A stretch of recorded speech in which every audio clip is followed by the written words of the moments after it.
So, this is the Exceed, it's the antibiotic. This will last for 4 days, Okay. and you give about a cc and a half.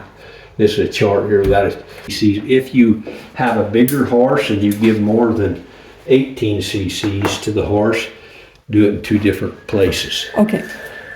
Is it 1 shot or 2 for the 4 days? Just 1? One, if Okay. you want, you can treat for 8 days, Okay. then you'd follow up. Okay. After 4 days, get a second. Okay. Yeah. Now this is the Banamine. This is just a generic name, but it's the Banamine. And I generally will give 10 cc's to a 1,200 pound horse of that. And that's it. Like if you had a horse that got a little bit of a bellyache or you just, it was in, even if it got cut bad and you just want to give it something to help a little bit with the pain. But this would be more for a little gut ache. Okay. What about if they happen to tie up at a high altitude or something? What do you mean? I This haven't had will, any of these do it. But this I don't will, know. I always ask people, what do you mean by tie up?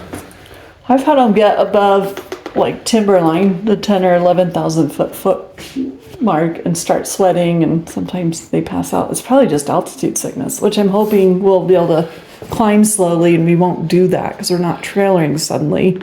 So there's 2 different, tying up is 2 different things depending on when it happens in a horse. Okay. If you've got, the old timers used to call these the Sunday Mondays. Yeah. And what they'd do, they wouldn't work them on Sunday, and they'd deposit a bunch of carbohydrates in their muscles. And then when they'd get them out on Monday and start working it, that would break down, and you'd actually get acid out in the muscles, and they'd tie up.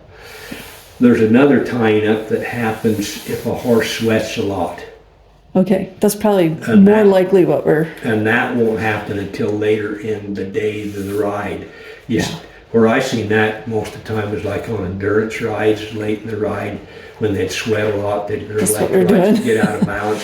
And if that's the case, generally you want to give them, the best thing for that is selenium and vitamin E. Okay. I would not think you would have an issue with that, Okay. especially where you're legging your horses up. Yeah. This is just it's handy, it's in a small deal, it's got a pump spray on it, it's a wound and skin cleaner. To me, that would be for minor scrapes and maybe just barely through the skin to clean them up with that. This is a aerosol bandage. I don't know if you've ever seen this. It kind of, when you spray it on, it looks like it's silver in color. Oh my gosh. It'll just puts a band, it protects Okay. it. Like a lot of times when I do elective surgeries on dogs, like spay a dog, I'll put that on there. Just a small jar of that sulfasilvadine I told you about.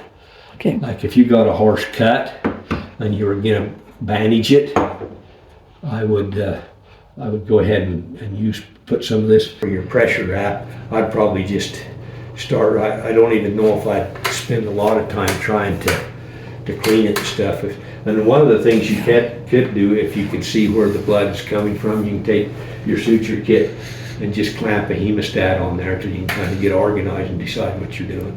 Exudine wipes, and you could certainly use them. There's a couple of packages of those, I'll just give them to you.